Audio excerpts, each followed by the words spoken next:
Hey, look, I can down.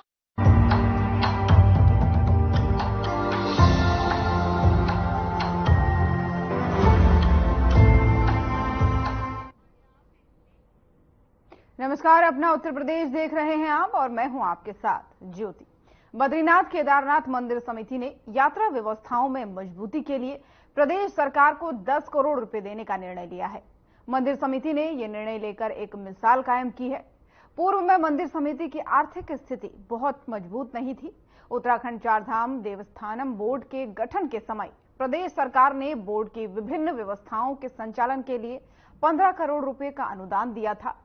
Covid काल के बाद से मंदिर समिति की आर्थिक स्थिति ये हो गई थी कि कर्मचारियों के वेतन की भी कठिनाइयां उस दौरान झेलनी पड़ रही थी।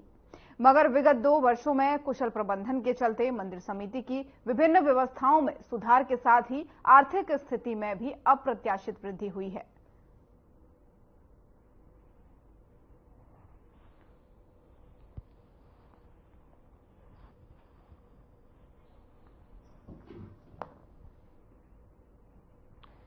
तो बद्रीनाथ केदारनाथ मंदिर समिति की बैठक हुई है और बैठक में एक बड़ा ही ऐतिहासिक निर्णय लिया गया है, जिसमें 10 करोड़ रुपए का अनुदान देने का निर्णय सरकार को दिया गया है। प्रदेश सरकार को ये अनुदान राशि दी जाएगी, व्यवस्थाओं के लिए ये पैसा दिया जाएगा। और जिस समय में मंदिर समिति की हालत कोविड काल में ठीक नहीं चल रही थी, उस समय में सरकार के द्वारा 15 करोड़ की राशि दी गई थी और अब जो है व्यवस्थाओं के लिए, उस समय की व्यवस्थाओं को सही करने के लिए 15 करोड़ की राशि दी गई थी और अब बद्री केदार मंदिर समिति की बैठक में सरकार को, यानी प्रदेश सरकार को 10 करोड़ की राशि देने की मंजूरी मिली है।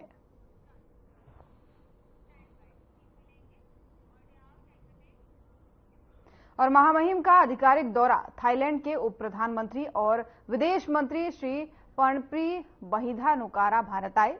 विदेश मंत्री डॉक्टर एस जयशंकर के निमंत्रण पर थाईलैंड के उप प्रधानमंत्री और विदेश मंत्री श्री पर्णप्री बहिधानुकारा 25 से 28 फरवरी 2024 के दौरान भारत की आधिकारिक यात्रा पर आ रहे हैं। पदभार ग्रहण करने के बाद से ये श्री पर्णप्री बहिधानुकारा की भारत की पहली आधिकारिक यात्रा है।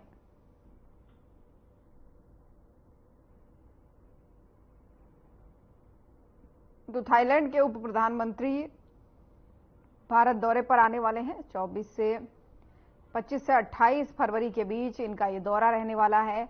विदेश मंत्री एस जयशंकर के निमंत्रण पर ये भारत आएंगे और 25 से 28 फरवरी तक का ये इनका सफर रहेगा। 25 से 28 फरवरी तक ये भारत में रहेंगे। थाईलैंड के उप प्रधानमंत्री ये हैं पर्णप्री, जो भारत यात्रा पर आने वाले हैं और इनकी यात्रा को काफी अहम भी बताया जा रहा है। और विदेश मंत्री एस जयशंकर ने ये निमंत्रण इन्हें दिया है, जिसके बाद से अब ये अपनी भारत यात्रा पर आने वाले हैं। 25 से 28 फरवरी तक इनकी ये यात्रा रहने वाली है।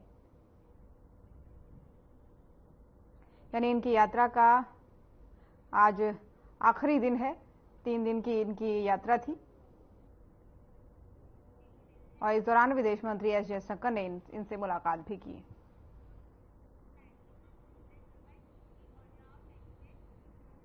और उत्तर प्रदेश पुलिस अवस्थापना सुविधाओं के सुदृढ़ीकरण के लिए सीएम योगी ने 2310 करोड़ से ज्यादा के 144 निर्माण कार्यों का लोकार्पण और शिलान्यास किया है।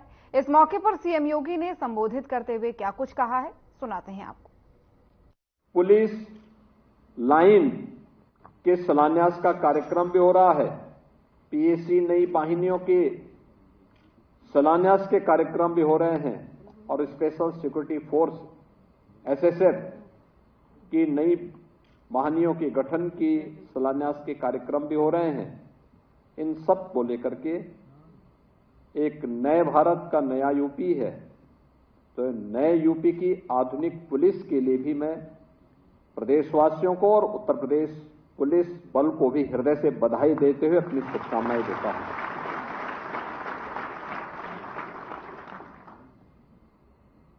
इतना सब कुछ कार्य यह प्रदेश के नए बदलाव की कहानी भी कहता है। यही प्रदेश था। आज से 7 वर्ष पहले क्या स्थिति थी? कोई आना नहीं चाहता था। कोई यूपी की तरफ देख के नहीं आता था और यूपी के नौजवानों की स्थिति भी ये थी कि वह यूपी के बाहर जाकर के अपनी पहचान को छुपाने के लिए मजबूर होता था। पुलिस लाइन जनपद कब बने थे, लेकिन पुलिस लाइन आज तक नहीं गठित हो पाई। अब याद करिए, किसी व्यक्ति को खड़ा कर दो और उसकी आत्मा को निकाल दो तो क्या वह मनुष्य कहलाएगा? जैसे वो मनुष्य कहलाने का अधिकारी नहीं होगा, ऐसे ही यूपी की पुलिस को बना दिया गया था। जनपद बना दिए गए, पुलिस तैनात कर दी गई, लेकिन जो उसकी आत्मा होनी चाहिए, पुलिस की आत्मा जनपद के अंदर उसकी पुलिस लाइन में होती है। पुलिस लाइन ही गायब है, पुलिस लाइन ही नहीं बनी। पहली बार हम लोग 4 जनपदों में पुलिस लाइन के निर्माण के कार्यक्रम को एक साथ प्रारंभ कर रहे हैं। अमेठी में प्रारंभ कर चुके हैं और हापुड़ की प्रक्रिया को भी बहुत शीघ्र हम आगे बढ़ाने की कार्रवाई को तेजी के साथ आगे बढ़ा रहे हैं। यह एक नई कार्य संस्कृति और जो पहले से बनी हुई पुलिस लाइन है, आज आप किसी भी जनपद में चले जाइए, जो हमारी मेट्रोपॉलिटन सिटी है उनको छोड़ दें तो शेष अन्य जनपदों में जो सबसे ऊंची बिल्डिंग होगी उस जनपद मुख्यालय के पास तो वह पुलिस लाइन में होगी और पुलिस लाइन में पुलिस के बैरक की होगी, पुलिस के हॉस्टल की होगी। इससे पहले यही लखनऊ की पुलिस लाइन में जब मैंने पुलिस बैरक को देखा था एक दिन अचानक दिन में जाकर के,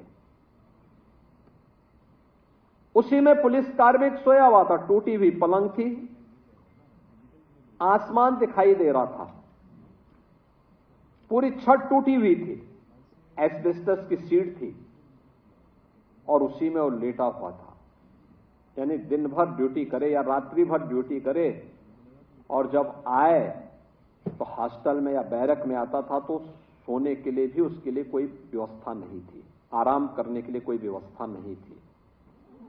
ये हालात थे 2017 के पहले।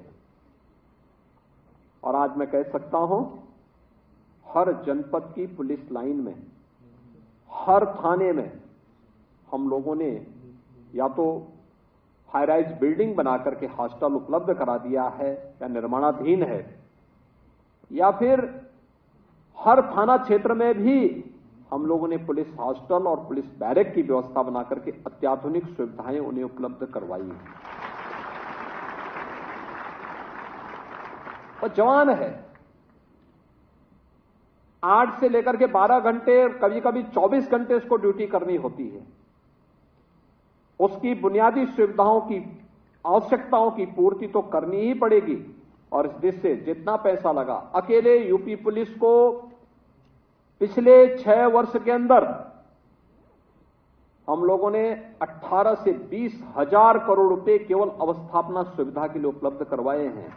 ये पैसा पुलिस लाइन के लिए, थानों के निर्माण के लिए, बैरक के लिए और हर प्रकार की सुविधा के लिए उपलब्ध हो सके, यह पैसा उपलब्ध करवाया गया, बिना किसी संकोच के उपलब्ध करवाया गया। और आज मुझे प्रसन्नता है, जब मैं जाता हूं किसी भी जिले में, मैंने पहले भी कहा कि किसी बड़े जनपद में हम जाते हैं तो मानते हैं मेट्रोपॉलिटन सिटी है, वहां हाई राइज बिल्डिंग होगी, लेकिन बी ग्रेड की या सी ग्रेड की जो हमारी सिटी है, वहां पर सबसे ऊंची बिल्डिंग होने का मतलब यूपी पुलिस की वह बिल्डिंग होगी, यूपी पुलिस के कार्मिकों की बैरक या उनका हॉस्टल होगा। और यह व्यवस्था हम लोगों ने हर जनपद में तैयार कर दी है। अब यूपी पुलिस भी कह सकती है कि दुनिया के पास, दुनिया के प्रदेश, देश के अंदर और दुनिया के अंदर सबसे अच्छा इंफ्रास्ट्रक्चर हमारे पास है, हम सबको देने की सामर्थ्य रखते हैं।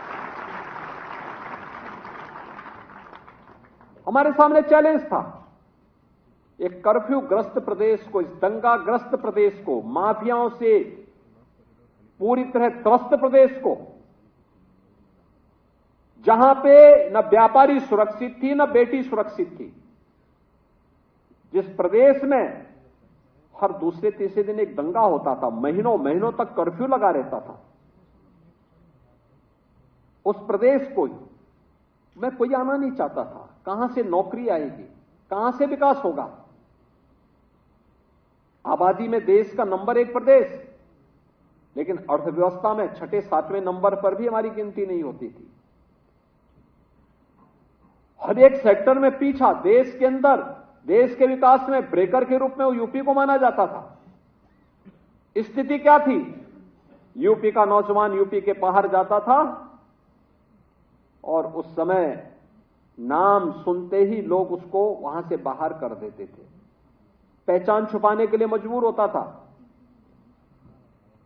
आज मैं कह सकता हूं कि यूपी का नौजवान देश के अंदर कहीं भी जाएगा, उसको पहचान छुपाने की आवश्यकता नहीं पड़ती है। जब वो कहता है कि मैं यूपी से हूं, तो सामने वाले बैठने के चेहरे पर भी एक चमक उठती है, दिखती है कि हां, ये यूपी का है। यूपी भारत का हृदय स्थल, यूपी देश के अंदर प्रधानमंत्री मोदी जी के विजन को जमीनी धरातल पर प्रभावी ढंग से उतारने वाला राज्य और देश के अंदर सबसे अग्रणी अर्थव्यवस्था के रूप में उभरता हुआ प्रदेश, देश के अंदर सर्वाधिक पर्यटकों को अपनी ओर सुरक्षित आकर्षित करने वाला प्रदेश, देश के अंदर सबसे अधिक आर्थिक प्रगति के साथ बढ़ता हुआ प्रदेश, सबसे अधिक निवेश लाने वाला प्रदेश और सबसे अधिक निवेश को जमीनी धरातल पर उतारने वाला प्रदेश आज यूपी बन चुका है। इसमें यूपी पुलिस की बड़ी भूमिका रही, यूपी के इस परसेप्शन को सुधारने के लिए, और यूपी के उस प्रदेश के परसेप्शन को सुधारने के लिए यूपी पुलिस ने बड़ी भूमिका का निर्वहन किया। सचमुच हम मानते हैं, पुलिस के खिलाफ लोगों के मुंह से पहले शब्द निकलते हैं। कारण है क्योंकि जो फर्स्ट रिस्पॉन्ड होगा उसके पास शिकायतें आएंगी।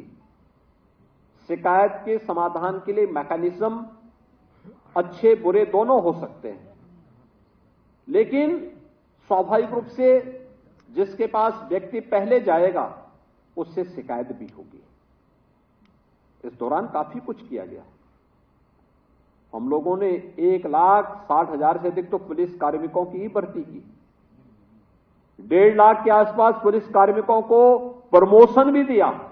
आप याद करिए, कब से प्रमोशन नहीं हो पाए थे, और प्रमोशन की भी जो स्थिति पिक एंड चूज था, पसंद है तो देंगे, नहीं तो नहीं देंगे, मेरिट कहीं नहीं। ऐसे ही अन्य प्रकार के भेदभाव हुए थे।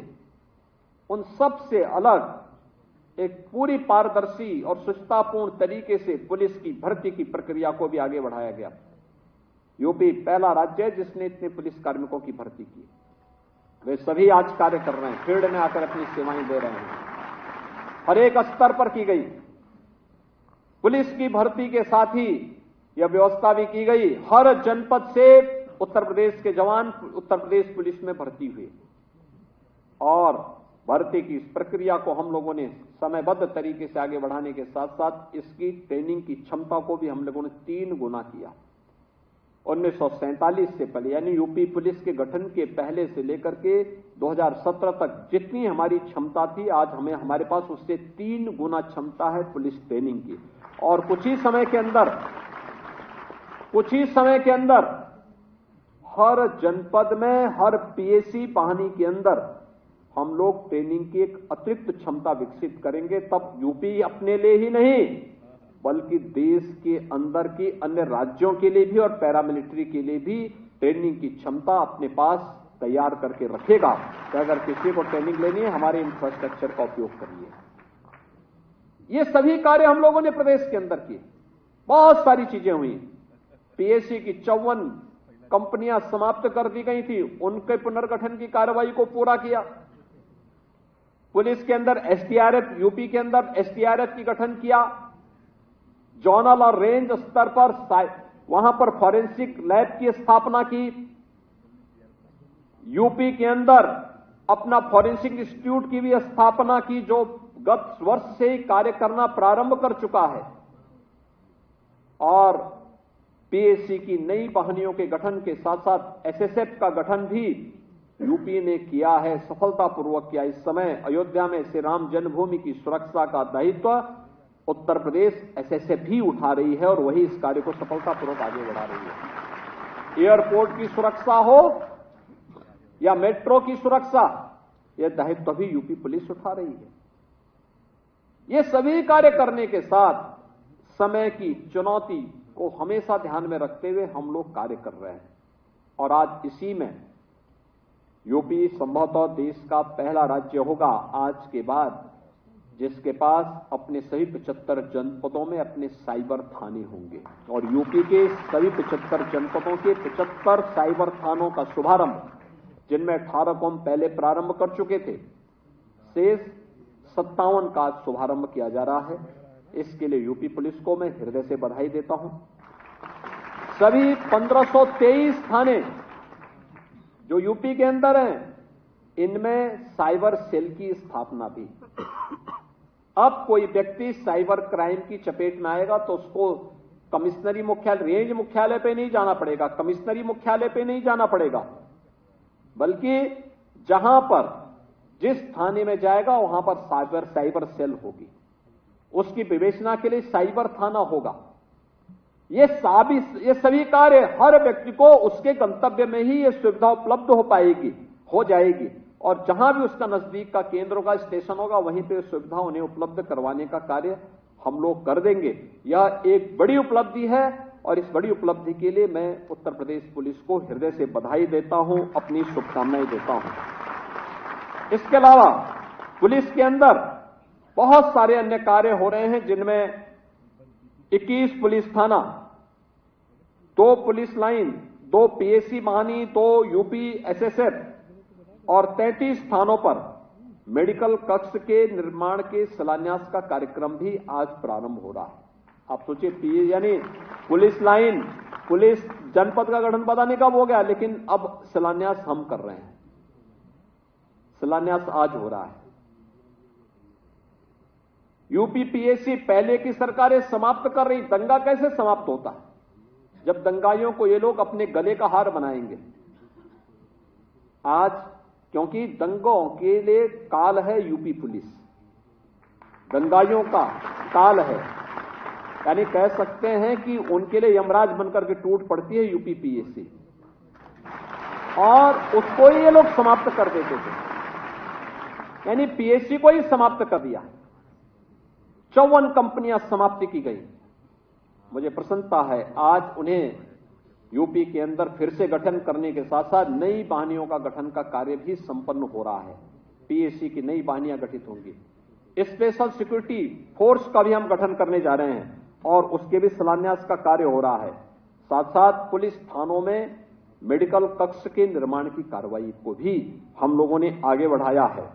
इसके साथ ही 3 थाना के प्रशासनिक भवन का, 6 थानों का आवासीय भवन का, 3 पुलिस चौकी के प्रशासनिक भवन का, 56 पुलिस थानों पर हॉस्टल और बैरक के विवेचना कक्ष का, 6 पुलिस लाइन में पुरुष हॉस्टल का, 5 एटीएस फील्ड यूनिट कार्यालय और 7 अन्य जिसमें एसटीएफ के भी हैं और अन्य हैं, इनकी अवस्थापना जो सुविधाएं वहां विकसित की गई हैं, इनके इंफ्रास्ट्रक्चर का भी आज लोकार्पण का कार्यक्रम यहां पे संपन्न हो रहा है।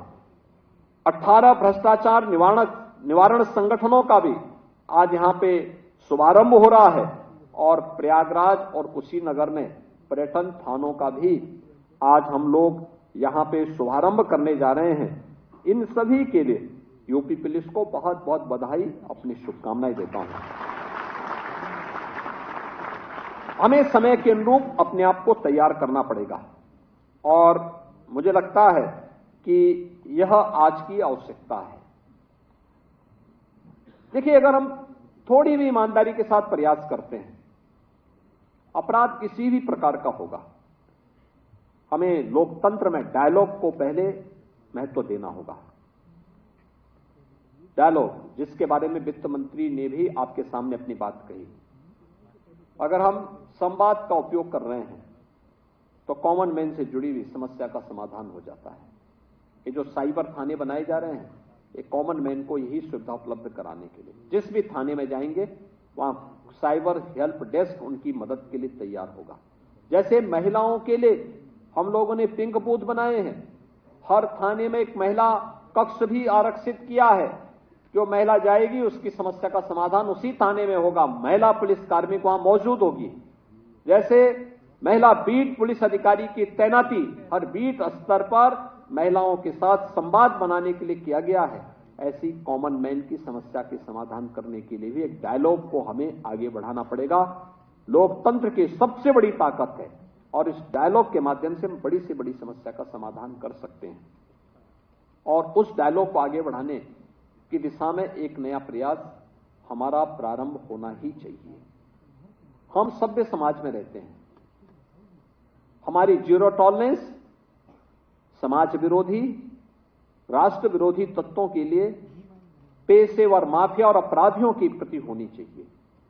कॉमन मैन के लिए हमें उतना ही संवेदनशील और त्वरित न्याय देने के लिए अपने आप को तैयार करना होगा और इस दिशा में जो प्रयास हुए हैं उसी का परिणाम है।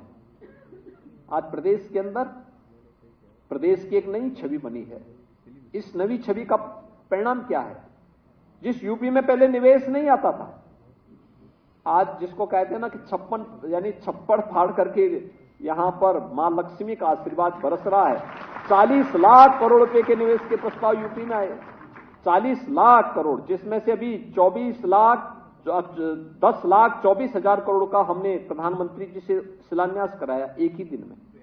आप सोचिए 10 लाख 24 हजार करोड़ रुपए के निवेश के प्रस्ताव जमीनी धरातल पर उतरे हैं। इससे 35 लाख नौजवानों को सीधे सीधे नौकरी मिलेगी। याद करिए, पहले नौकरी मिलती नहीं थी, भाई भतीजेवाद की भेड़ चढ़ जाती थी और अब नौकरी इतनी आएंगी कि यूपी के नौजवान ही नहीं बल्कि देश का नौजवान भी यहां आकर के नौकरी प्राप्त करेगा और उत्तर प्रदेश के विकास में अपना योगदान देगा। पहले यूपी में कोई भय के मारे नहीं आता था। गत वर्ष अकेले यूपी में 33 करोड़ टूरिस्ट आया था और इस बारे बढ़ करके जिस प्रकार की स्थिति है, मैं एक महीने का देख रहा था, ये अकेले अयोध्या में, अकेले अयोध्या धाम में एक महीने में 65 लाख श्रद्धालुओं ने वहां दर्शन किया। 65 लाख श्रद्धालुओं ने। ये चीजें क्या दिखाती हैं? जब हम अवसर दे 65 लाख केवल श्रद्धालु नहीं है, वहां पे आ रहा था कि मंदिर में इतना चढ़ावा हुआ है। मंदिर में ठीक है 25 करोड़ का चढ़ावा आया है और ये केवल एक अभी राम जन्मभूमि की हम बात कर रहे हैं। हनुमानगढ़ी का अलग है, कनक भवन का अलग है, अलग अलग आश्रमों का अलग होगा। लेकिन इससे भी ज्यादा वहां बिजनेस बढ़ा है। आप जिस भी व्यापारी से वहां पूछेंगे, किसी का 25 गुना, किसी का 50 गुना, किसी का 60 गुना, किसी का 100 गुना बिजनेस बढ़ा है। होटल, रेस्टोरेंट, टैक्सी, छोटे व्यापारी, अन्य तमाम प्रकार की सुविधाएं वहां विकसित हुई हैं। इसमें भी हजारों लोगों को नए रोजगार मिले हैं, नए अवसर मिले हैं। मुझे याद है जब अयोध्या में इंफ्रास्ट्रक्चर के लिए हम जमीन ले रहे थे, विरोध शुरू हुआ था, राजनीति शुरू हुई थी और आज जहां जमीन लेके हमने 4 लेन बना ली है, फुटपाथ भी दे दिया है। आज वहां पे जो लोग और पहले विरोध करते, अब कहते हैं साहब हम भी अपनी और लैंड देना चाहते थे, और भी लैंड ले लीजिए, हम देंगे। ये तो विकास का अच्छा दिख रहा है। चेंज, विश्वास, ये विश्वास है जिस विश्वास के बल पर हम लोगों ने अयोध्या को संवारा है, सजाया है और इसमें भी प्रधानमंत्री जी की सोच थी, उनका विजन था, इसको जमीनी धरातल पर उतारा है। आज परिणाम हमारे सामने है। अयोध्या एक नई अयोध्या के रूप में सम्मान यूपी का बढ़ता है। देश भर का आएगा, यूपी में आएगा तो स्वाभाविक रूप से सिटी अयोध्या की होगी, लेकिन सम्मान तो पूरे यूपी का बढ़ रहा है। जो आ रहा है खुश होके जा रहा है कि साहब हमने दर्शन कर लिए, सुरक्षित दर्शन कर लिए। पुलिस का व्यवहार बहुत अच्छा है, पुलिस का व्यवहार अच्छा। भाई वही बात आप किसी व्यक्ति से कहते हैं, अगर गाली गलौज के साथ कहेंगे मैसेज खराब करेगा, लेकिन वही बात प्यार से आपने उसको बता दिया कि भैया इस रास्ते से चलो, ऐसे जाना है, ऐसे करना है। प्यार से भी अगर आप बोलेंगे तो यूनिफॉर्म में रह करके प्यार से अगर आपने उससे बात कर ली तो वह और भी प्रभावित होगा। अपराधी के प्रति आपका व्यवहार दूसरा हो सकता है, लेकिन एक कॉमन मैन के प्रति, एक श्रद्धालु के प्रति, बाहर से आने वाले व्यक्ति के प्रति तो अतिथि देवो भव के साथ होना ही चाहिए। और यह यूपी पुलिस ने बाकायदा इसका पहले भी इस प्रकार का मैं देखता था। जब 2019 में जनवरी 19 में प्रवासी भारतीय दिवस वाराणसी में हुआ था, तब भी यूपी पुलिस के व्यवहार से हर व्यक्ति अभिभूत था। यानी उस समय लगभग 72-74 देशों से लोग आए थे वाराणसी में। उन प्रवासी भारतीयों से जब मैं बात करता था, मैंने पूछा भाई काशी में आपको कुछ परिवर्तन दिखा? एक प्रवासी भारतीय आया मेरे पास, उसने कहा साहब बाकी तो यहां पे प्रधानमंत्री जी का क्षेत्र है तो परिवर्तन तो दिखना ही है, सड़कें चौड़ी हो गई हैं, काशी विश्वनाथ धाम में भी अच्छा कार्य प्रारंभ हो गया है। उस समय काशी विश्वनाथ धाम बना नहीं था। गंगा जी भी पहले से साफ सुथरी दिखाई दे रही है, सिटी भी साफ सुथरी दिखाई दे रही है। लेकिन खैर प्रधानमंत्री जी का क्षेत्र है, सब चीजें दिखनी ही है। एक चीज जरूर चेंज मुझे देखने को मिला। मैंने कहा क्या? कहा साहब पहले हम आते थे, पुलिस का व्यवहार। सीएम योगी को सुन रहे थे आप। बुलेटिन में फिलहाल इतना ही। नमस्कार।